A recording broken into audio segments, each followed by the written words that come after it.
សិស្សស្រីផ្ទេរចូលថ្មីម្នាក់បានរកឃើញថាក្មេងប្រុសដែលអង្គុយខាងក្រោយនាងបានរុញទៅមកខាងមុខដោយចេតនាហើយយកកន្លែងអង្គុយរបស់នាងជាងពាក់កណ្ដាលនាងបានព្រមានគាត់ភ្លាមឲ្យរុញទៅថយក្រោយ30 សង់ទីម៉ែត្រក្មេងប្រុសមើលនាងមួយផ្លែតហើយក៏រុញទៅថយក្រោយដោយមិនសប្បាយចិត្តមិត្តរួមថ្នាក់ភ្ញាក់ផ្អើលព្រោះគាត់គឺជាបុរសសង្ហាត្រជាក់និងពិបាកចិត្តស្និទ្ធល្បីរបស់សាលា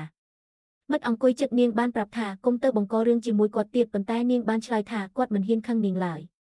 តាមពិតទៅពួកគេទាំងពីរធ្លាប់ជាមិត្តកុមារភាពដែលធំឡើងជាមួយគ្នានាងធ្លាប់លេងសើចគាត់និងយកអាហារសម្រន់របស់គាត់ជាញឹកញាប់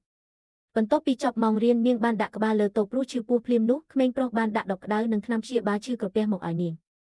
មិត្តរួមថ្នាក់ចាប់ផ្ដើមនិយាយគ្នានិងសង្ស័យពីទំនាក់ទំនងរបស់ពួកគេប៉ុន្តែនាងបដិសេធថានាងមិនស្គាល់គាត់ទេព្រោះគាត់គឺជាមូលហេតុដែលធ្វើឲ្យនាងឈឺពោះយប់មិញពួកគេបានទៅញ៉ាំ barbecue ជាមួយគ្នាហើយគាត់បានដាក់ម្ទេសច្រើនខ្លាំងទៅក្នុងមីរបស់នាងបន្ទាប់ពីញ៉ាំមួយមាត់នាងក៏រត់ទៅទិញភេសជ្ជៈត្រជាក់ភ្លាមនាងចង់ទៅសួរគាត់ប៉ុន្តែគាត់បានរត់ចេញបាត់រួចទៅហើយដូច្នេះនាងក៏សម្រេចចិត្តមិននិយាយជាមួយគាត់បន្ទាប់ពីចេញពីរៀនមានសិស្សប្រុសម្នាក់ចង់យកលេខទំនាក់ទំនងនាងកំពុងតែយល់ព្រមប៉ុន្តែក្មេងប្រុសនោះបានមករ៉ារ៉ាំងភ្លាមខណៈពេលដែលពួកគេទាំងពីរហៀបនឹងឆ្លោះគ្នាឪពុករបស់នាងបានមកដល់ក្មេងប្រុសក៏ចាប់ដៃនាងហើយនាំនាងទៅផ្ទះភ្លាមក្នុងឡានដោយសារតែគ្រួសារទាំងពីរជាមិត្តភក្តិជិតស្និទ្ធឪពុកនាងបានអញ្ជើញគាត់មកញ៉ាំអាហារពេលល្ងាចគាត់ក៏យល់ព្រមពេលទៅដល់ផ្ទះម្ដាយនាងបានរៀបចំស៊ុបដែលគាត់ចូលចិត្តជាពិសេសនាងចាប់ផ្ដើមច្រណែនពេលឃើញម្ដាយយកអាហារឲ្យគាត់ច្រើនជាងខ្លួនក្រោយមកឪពុកម្ដាយបានប្រាប់ថាពួកគេផ្ទេរនាងមកសាលានេះដើម្បីឲ្យគាត់អាចមើលថែនាងបាននាងក៏សប្បាយចិត្តឡើងវិញ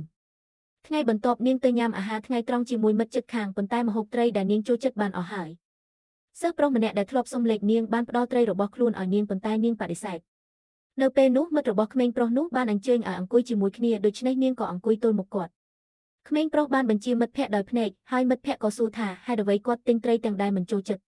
គាត់ក៏ឆ្លើយថាគ្រាន់តែចង់សាកប៉ុន្តែឥឡូវមិនឆ្ងាញ់ទេហើយក៏ផ្ដល់ត្រីទាំងអស់ឲ្យ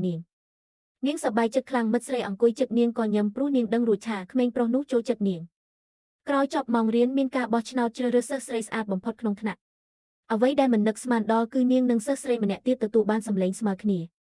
មានតែក្មេងប្រុសម្នាក់ប៉ុណ្ណោះដែលមិនទាន់បោះឆ្នោតមិត្តរបស់គាត់បានដាស់គាត់ហើយគាត់ក៏បោះឆ្នោតឲ្យនាងភ្លាមនាងក្លាយជាសិស្សស្រីស្អាតបំផុតក្នុងថ្នាក់ជាផ្លូវការពេលដើរត្រឡប់ផ្ទះនាងសួរថាហេតុអ្វីគាត់បោះឆ្នោតឲ្យនាងគាត់ឆ្លើយយ៉ាងស្មោះត្រង់ថា